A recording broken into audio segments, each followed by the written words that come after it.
matagutlo, matagadlaw. Adunay mga panghitabo didto sa kauluhan. Panghitabo sa gawa sa atong nasod ug adunay mga panghitabo dinhi sa atong dapit. Mga panghitabo nga mao'y makapaikag sa katawhan nga mabinantayon sa lakat ug dagan sa panahon karon. Itanyag ning istasyon DXSR ang 7 o'clock Breakfast News.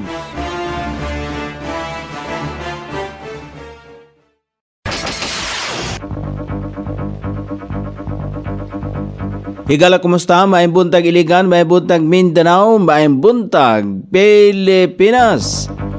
Adlang Miyerkules karon pitsa 11 ning buwan sa Marso ning tuiga 2026. Sangan sa ato station manager Pastor Robin Sulapas kini ang inyong KSR Kabisaya Noni B.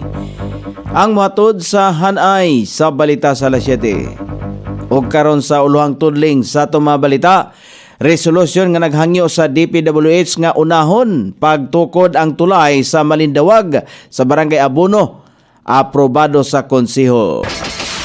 Usay ka survivor sa Iligan makadawat og long-term educational assistance pinaagi sa Project Safe. Lacson ug Marcolita subling nagkatinubagay sa Senado tungod sa taho sa Blue Ribbon Committee. NUP posibleng makonsens kon mga conscience vote sa impeachment ni Vice President Sara Duterte. Publiko gipahimangnuan batok sa mga peking email. Sa gawa sa nasod US o Venezuela, nahibalik ang diplomatikong relasyon. Balita sa kinabuhing Kristohanon, mga katawhan sa Indonesia nagprotesta ngadto sa gipatumang renovation sa usa ka tigumanan. Kini ang uluhang tudling sa atong mga balita nga dalit kanato ning istasyon DXSR 106.7 sa inyong FM dial. Ang bugtong radyo sa dakbayan silingan nga nagsibiya sa balaang kasulatan. Pinasubay sa inspired and preserved, not simply dictated King James Version sa Anchor Broadcasting Corporation. O karon sa kompleto nga detalye, giaprobahan sa sangguniang panlungsod ang resolusyon ni Councilor Thomas Derek Xiao nga nag-awhag sa Department of Public Works and Highways nga unahon ang pagtukod sa temporaryong tulay sa Malindawag Zone 1 proper nga nagkonektar sa Zone 5 Sitio Malindawag, Barangay Abono ni Dakbayan Siligan. May nuduman nga naanod ang orihinal nga tulay tungod sa bagyong Basyang ni atong Pebrero 2026. Wala usab makalahutay ang makeshift concrete slab crossing human sa padayon nga kusog nga ulan ni atong Pebrero 22. Tumong sa resolusyon nga hangyoon ang DPWH nga daling mulihok niini. Sumala pa sa balaod aron masiguro ang kaluwasan og mapasayon ang pag-agi sa mga residente. Makadawat og long-term educational assistance ang mga bata sa Iligan nga nakalingkawa sa online na sexual abuse and exploitation. 3,000 pesos matag quarter alang sa elementary learners, 5,000 pesos alang sa high school students og 8,000 pesos matag quarter alang sa college o vocational student. Kini pinagi sa Project Safe o Systematic Action for the Empowerment Against usaik o online sexual abuse and exploitation of children. Mitutok niini nga programa ang Department of Social Welfare and Development Office, Central Office. Tinguha niini nga makatiwas o eskwela ang mga bata nga mabalik ang ilang normal nga aktibidad.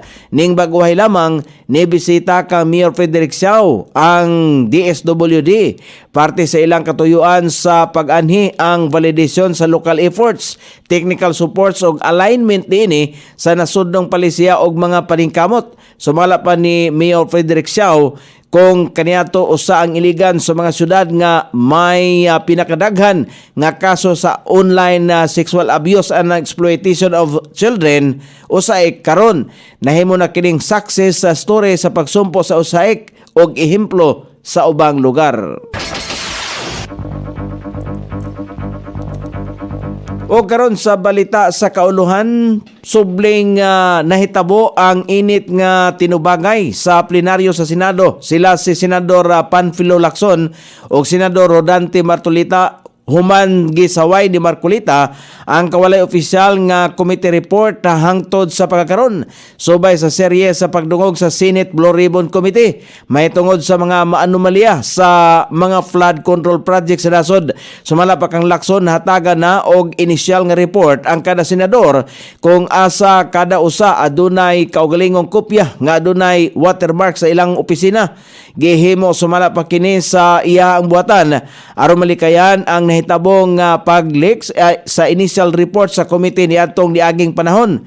Balos usab ni Marcolita adunay pipila ka kakulangon ang taho sa committee ni Lacson, partikular na ang kawalay mahinungdanong nga pangalan sama ni Adrian Bersamin nga kanhi nagsilbing undersecretary og pangulo sa Presidential Legislative Liaison Office. Giugkat usab ni Senador Marcolita ang sumala pa niya'y pagpamugos sumala pa sa iya ang mga kaubanang senador sama ni Senador Panfilo Lacson nga siya ang pro-China. Subling tinubagay nila ni Lacson og Marcolita sa plenaryo sa Senado. Gisulti ni Marcolita nga magpatawag siya og hearing sa Marso 12 mahitungod sa hisgutanan sa West Philippine Sea og boundary sa teritoryo sa Pilipinas sa giawayang kadagatan. Lakip sa mga giimbitahan mao ang mga representante sa National Mapping and Resource Information Authority, Philippine Coast Guard, Philippine Navy og uban pang dagkong personalidad sama ni kanhi Justice Antonio Carpio og uban pa. Dihang gipangutana ni Lacson si Senate Committee on Foreign Relations Chair Erwin Tolfo, gisulti ni Tolfo nga dili makatambong ang mga giimbitahang ahensya sa mga personalidad. Tungod dinhi gipamugos ni Lacson nga gikumpirmar ni Marcolita ang usa ka butang nga wala pa usab na kumpirmar. Gipanghimakak ni Deputy Speaker og National Unity Party Chairperson Ronaldo Puno nga nakig-meeting ang ilang partido sa liderato sa Kamara mahitungod sa impeachment batok ang Vice President Sara Duterte. Dungan usab sa pag-angkon nga posibleng musangpot sa conscience vote ang desisyon sa ilang mga miyembro. Gipatinaw ni Puno nga walay nahitabo o walay planong dialogo ang NUP nila ni Speaker Faustino Boody III o Majority Leader Ferdinand Alexander Marcos. Gipamugos sa magbabalaod nga ang posisyon sa partido ang nakadepende sa ebidensya o dili sa unsa bang presyur. Bisan pa man ini, una na nga gisulti sa NUP nga malabong paboran nila ang reklamo tungod kay walay bagong ebidensya na natunga usab ang pananaw sa ilang mga miyembro.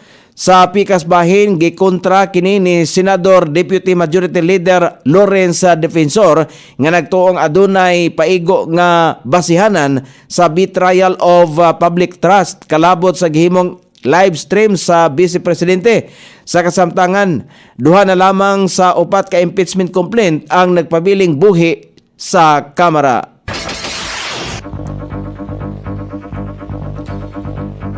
Nagpagawas og hugot nga pahimangno ang Office of the Vice President aron magbantay ang publiko batok sa mga mikuyanap nga kadudahang mga mensahe nga nagpakaron ingnon nga gikan sa ilang buhatan. Gipatinaw sa OVP nga nag-inusara lamang ang ilang giilang opisyal nga email address aron na malikayan ang unsamang klase sa pagpangilad o misinformation.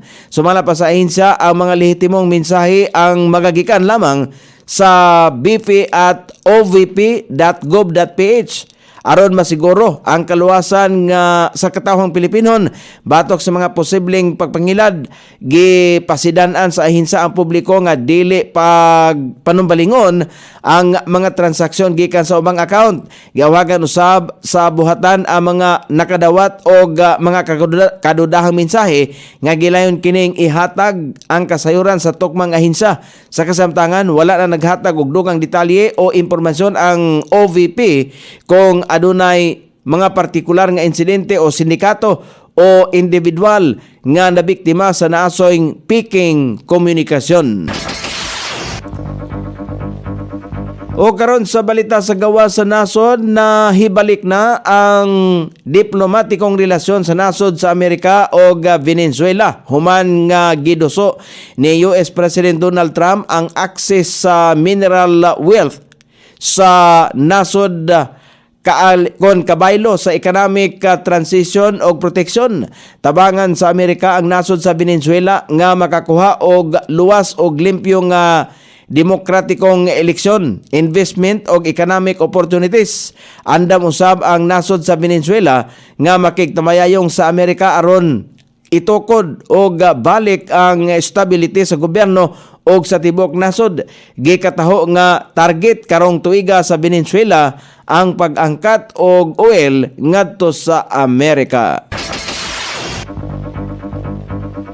O karon sa balita sa kinabuhing Kristohanon, nagprotesta ang mga katawan sa Rio sa nasod sa Indonesia human nga mahibaluan nilang nagpatuman og renovation ang usa ka tigumanan. Sumala pa sa mga Kristohanon nga kalit lamang ang naasoy mga katawan nga gipangitaan sila mga legal nga papilis alang sa renovation. Apan bisan pa nga gipakita na ang mga papilis, adunay mga katawan ang kalit nga nagpaundang sa gipahigayong renovation.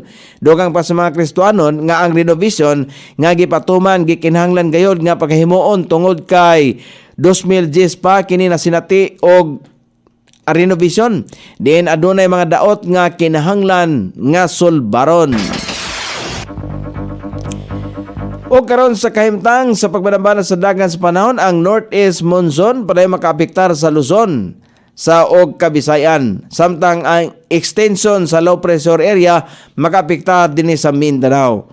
Ang Dinagat Island, Surigao del Norte, Surigao del Sur, Davao Oriental, Batanes, Cagayan, Isabela, Aurora, Metro Manila, ubang bahin sa Luzon, Visayas, ubang bahin sa Mindanao, ang makasinati ilang gihapon o madagomon nga kalangitan karong adlaw, inubanan sa patak-patak nga mga pag-ulan, epekto sa extension sa low pressure area, northeast monsoon o localized thunderstorm.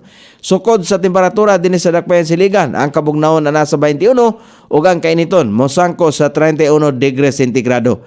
Ang adlaw misilang kaganiya sa alas 6:07 ug mosawop unya sa alas 6:06 sa sayong takna sa kagabhion.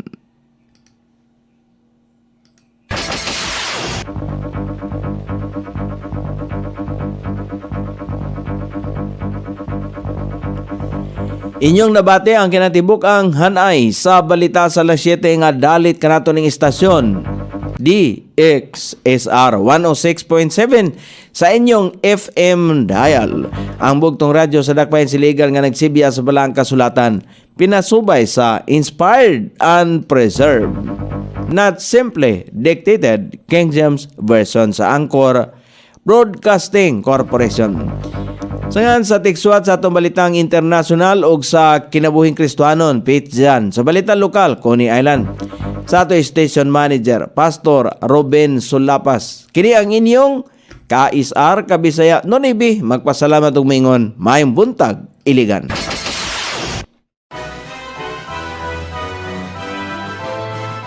Inyong nabati ang 7 o'clock breakfast news hangtod na usab og mga adlaw sa samang takna o sa samang istasyon. Daghang salamat sa iyong pagpaminaw ug maayong buntag.